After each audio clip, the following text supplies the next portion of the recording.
লোকে আমাকে বলতো যে তুই দেখতে কোহলির মতো, অনেকে ধরতে পারে না বাংলা না বলা অবধি। সামনে হয়তো বা তার সাথে দেখা করার খুব একটা সুযোগ আসছে। আমার একটা পরিকল্পনা আছে যে তার নামে একটা বিরাট শপ দিব বাংলাদেশে।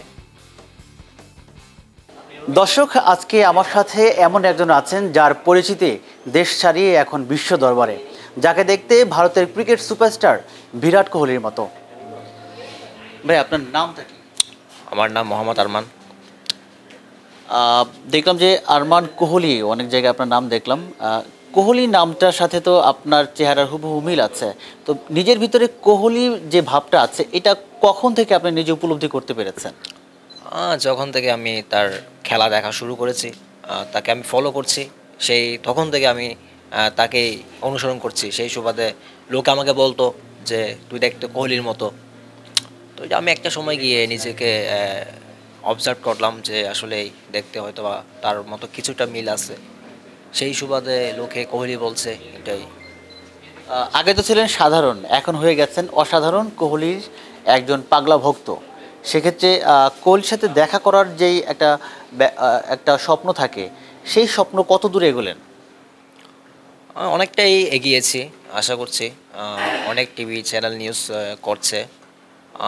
সামনে হয়তো বা তার সাথে দেখা করার খুব একটা সুযোগ আসছে। বিপিএলে ভালো একটা রেসপন্স পেয়েছি চিটাগং কিংসের হয়ে। দেখা যাক বাকিটা। চিটাগং কিংসে আপনার রোলটা কী থাকবে? অ্যাজ আইকনিক ফ্যান হিসেবে থাকতে চাই। সেক্ষেত্রে আপনার মানে কাজকর্মগুলো কি কি থাকবে, যদি একটু খোলাখুলি বলতেন। ওটা এখনও ক্লিয়ারলি বলতে পারছি না, ওটা স্কিপ থাক। আচ্ছা, আর সেক্ষেত্রে বিরাট কোহলির সাথে দেখা করার জন্য কোনো কিছু যোগাযোগ বা কোনো কিছু করেছেন কিনা? আমি তো আমার সর্বোচ্চ চেষ্টা করছি তার সাথে কানেকশন করার, তার সাথে যোগাযোগ করার। দেখা যাক বাকিটা কি হয়। আগে তো শুধু নাম ধরে থাকতো, এখন তো সবাই নামের সাথে কোহলি যুক্ত করেছে। এইটা কিভাবে এনজয় করেন? হ্যাঁ, খুব ভালো এনজয় করছি, যেহেতু আমি তাকে সে আমার আইডলের নাম শুনতে পারাটা বরাবরের মতোই সৌভাগ্যের বিষয়। তবে আমি সবসময় একটা কথা বলি যে আমি তার পায়ের নখের যোগ্যতা রাখি না। সে আসমান, আমি জমিন।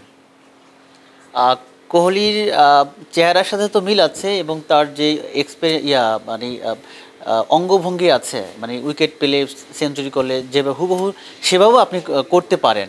এটা কিভাবে রপ্ত করলেন? ওই যে ফলো করতে করতে চলে আসে না আইডলকে, ঠিক আমার মধ্যে এটা চলে আসছে। আমি তার সব কিছুই ফলো করছি, করতে করতে হয়তো বা অনেকটা চলে আসছে। এই যে এখন তো ব্যস্ততা অনেক বেড়ে গেছে, এটা কি একটু এনজয় করেন, নাকি মাঝে মাঝে একটু পেইনফুল মনে হয়? পেইনফুল মনে হচ্ছে না, যেহেতু আমার ফ্রেন্ড রাফসান আছে, আমাকে সে সাপোর্ট করতেছে, সে বরাবর মতো সব কিছু হ্যান্ডেল করতেছে। এবার আপনার চোখে চিটাগং দলটা কেমন হয়েছে? মানে শিরোপার জন্য লড়াই করার জন্য যথেষ্ট শক্তিশালী? হ্যাঁ, যথেষ্ট শক্তিশালী হয়েছে, আশা করছি আমরাই চ্যাম্পিয়ন হব। আর সেক্ষেত্রে হচ্ছে যে বাংলাদেশ টিমের তো নিয়মিত খোঁজ খবর রাখেন, খেলা দেখেন। সেক্ষেত্রে বাংলাদেশ টিমের ফেভারিট প্লেয়ারকে? বর্তমানে ফেভারিট প্লেয়ার মিরাজ, তাসকিন, লিটন দাস, এরাই। আর লিজেন্ড লিজেন্ড যারা ছিল, সাকিব ভাই, তামিম ভাই, এরা তো এখন খেলছে না। এখন যারা খেলছে এরাই ফেভারিট। মানুষ সেলফি তুলতে চায়, ভিডিও করে আপনাকে নিয়ে। এটা মাঝে মাঝে একটু অস্বস্তি লাগে? না, আমার কাছে কখনো অস্বস্তি লাগে নাই। আমি সবসময় এটার জন্য প্রস্তুত থাকি। হোম ডিস্ট্রিক্ট কোথায়, আর ঢাকায় কবে কবে আসা হয়? ঢাকায় এই নিয়ে 5 বার এসেছি। আর হোম ডিস্ট্রিক্ট তো জানিনি, আমি চট্টগ্রামের ছেলে, চিরেঙ্গে ফুয়া, মেরিতপল্লী লোয়া, খুলশি। আমার বর্তমানে খুলশিতে আছি। আর সেক্ষেত্রে একজন বিরাট কোহলি হিসেবে আহ, দর্শকরা যখন মাঠে আপনাকে দেখবে, তখন তো অনেকেই মানে দ্বিধাদ্বন্দ্বে পড়ে যাবে যে এটা আসল না নকল। তো তখন কি করবে? তখন বাংলায় কয়েকটা কথা বলবো, যাতে আমাকে চিনতে পারে, বুঝতে পারে। অনেকে ধরতে পারে না বাংলা না বলা অবধি। বাংলা যখন আমি বলি তখন বলে যে আপনি বাংলাদেশি, বুকে আসেন। এগুলো এনজয় করছি। বাংলাদেশের ক্রিকেটটা তো দেখেন, বর্তমানে বাংলাদেশের ক্রিকেটটা আসলে কেমন চলছে? বর্তমানে একটু খারাপ সিচুয়েশন পার করছি।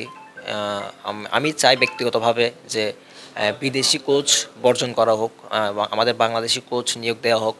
আমাদের বাংলাদেশে অনেক অভিজ্ঞ কোচ আছে, আশা করছি এরা যদি দায়িত্ব নেই তাইলে হয়তো বা ক্রিকেট টিমটা ভালোভাবে গোছাতে পারবে, এটাই চাই। সাকিব আল হাসান তো দেশে এসে খেলার ইচ্ছা পোষণ করেছিল, সেটা হচ্ছে না। একজন সাকিব আল হাসানের সাথে তো কোহলি অনেক স্মৃতি আছে। সেক্ষেত্রে কোহলি কি অবশ্যই চাইবে কি না যে সাকিব আল হাসান দেশে আবার আসুক? অবশ্যই সাকিব ভাই তো লিজেন্ড। উনি দেশের জন্য যা করেছে তা অতুলনীয়। উনি দেশকে যা দিয়েছে, আমি চাইবো ব্যক্তিগতভাবে ওনাকে বাংলাদেশে এসে একটা অন্তত পক্ষে একটা বিদায়ী ম্যাচ দিয়ে বিদায় দেওয়া হোক। সেক্ষেত্রে ভক্তদের উদ্দেশ্যে ইতিমধ্যে আপনার অনেক ভক্ত বা ফ্যান্স ক্লাব গ্রুপ ফেসবুকে খোলা দেখলাম আমি, ভক্তদের উদ্দেশ্যে কিছু বলবেন কিনা? ভক্তদের উদ্দেশ্যে এই ভক্তগুলো তো আমার ভক্ত না, এরা হচ্ছে কিং কোহলির ফ্যান। আমি মনে করি কিং কোহলিকে যারা ভালোবাসে এরা হয়তো আমাকে ভালোবাসছে। আমি এটা বরাবরের মতো আমার ইন্সপিরেশন মনে করি, এটা আমার শক্তি। এদের মাধ্যমে আমি কাজ করে যেতে চাই। এদের মাধ্যমে হয়তো আমি কিংয়ের সাথে দেখা করতে পারবো, এটাই। ফিউচারে মানে ভবিষ্যতে বিরাট কোহলিকে নিয়ে আপনার কি পরিকল্পনা আছে? আমার একটা পরিকল্পনা আছে যে তার নামে একটা বিরাট শপ দিব বাংলাদেশে। ওখানে স্পোর্টস রিলেটেড থাকবে সব কিছু। যদি কখনো ওই আশা পূরণ হয় তাহলে আমি ওইটা কিংকে দিয়ে উদ্বোধন করাবো। অনেকে দেখি যে আনুশকা শর্মার সাথে পাশাপাশি ফ্রেম বসিয়ে আপনার ছবি লাগায়, হ্যাঁ, ছবি বানিয়ে রিলস বানায় বা ফেসবুকে পোস্ট করে, এগুলো চোখে পড়ে কিনা? হ্যাঁ, চোখে পড়ছে। অনেকে মিমস বানাচ্ছে আমাকে নিয়ে, এগুলো আমি এনজয় করছি।